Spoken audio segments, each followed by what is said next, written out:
Israel के लिए इन भक्तों का समर्थन नया नहीं है। इससे पहले भी पिछले 2 साल से जब से वो फलस्तीन पे हमले कर रहा है, तब से लेकर भी अब तक भी ये उसका खूब अंधा समर्थन करते हैं। लेकिन हिंदुत्व के नाम पर नफरत की राजनीति को बढ़ावा देने वाले लोग जानते नहीं है कि इसराइल और यहूदियों के आखिर हिंदुइज्म को लेकर के विचार क्या है। अगर पता होता तो ये उसे अपना फादरलैंड बनाने के चक्कर में कभी नहीं पड़ते। तो आखिर वो सोचते क्या है, आइए बताता हूँ आपको। ओके, अब यहाँ सबसे पहले समझने वाली बात यह है कि यहूदी धर्म भी इस्लाम की ही तरह मोनोथेइज्म में मानता है। इसका मतलब है कि ईश्वर सिर्फ एक है और उसका कोई रूप कोई स्वरूप नहीं, वह निराकार है। प्राचीन यहूदी धर्म ग्रंथ मूर्ति पूजा के सख्त खिलाफ हैं, फिर चाहे वो हिंदुइज्म में हो, जैनिज्म में हो, बुद्धिस्ट हो, क्रिश्चियनिटी हो या किसी भी अन्य धर्म में क्यों ना हो। मूर्ति पूजा को गंभीर अपराध माना गया है और कैपिटल पनिशमेंट की बात की। यहूदियों की प्राचीन धार्मिक किताब तलमुद और तौरात में कुछ कठोर सजाओं का प्रावधान है। तलमुद का एक हिस्सा है सैनहेड्रिन। इसमें चैप्टर 56A से लेकर के 60B तक मूर्ति पूजा को लेकर के काफी सारी बातें कही गई हैं। इसमें बाकायदा छोटी छोटी डिटेल्स के साथ बताया गया है कि मूर्ति पूजा कब, कैसे, क्या, किन हालात में मानी जाएगी और उसी के साथ साथ सजाओं का प्रावधान भी है कि आखिर करना क्या है।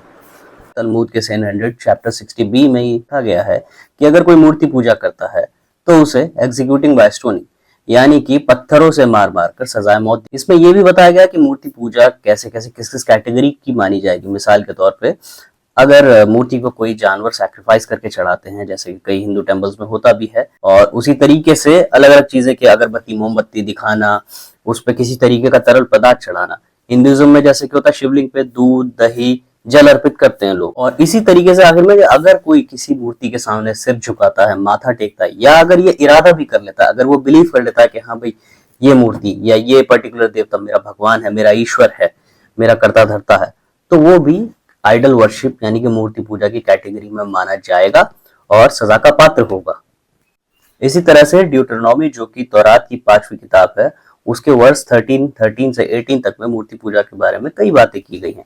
बल्कि साफ साफ कहा गया है कि मूर्ति पूजा करने वालों को जड़ से बर्बाद करके उखाड़ के फेंक देना है। इसमें कहा गया है कि अगर किसी यहूदी शहर के रहने वाले यहूदियों का रुझान मूर्ति पूजा की तरफ हो रहा है तो उस शहर को बर्बाद करना जरूरी है।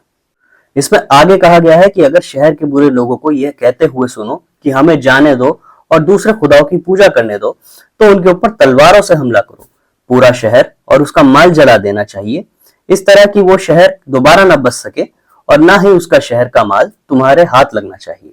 कुछ मिसाल हैं और जैसे कि एग्जांपल्स दूं मैं आपको। ड्यूटरनॉमी 4:19 स्पेसिफिकली सूरज, चांद, सितारे, ग्रहों या किसी भी तरह की सेलेस्टियल बॉडीज यानी कि हेवनली बॉडीज जो स्पेस में हो गई, ग्रह होगा, उनकी पूजा को करने से मना करता है। इस तरीके से ड्यूटरनॉमी 11:16 में चेतावनी देता है कि निराकार ईश्वर की पूजा से कभी ना हटे, किसी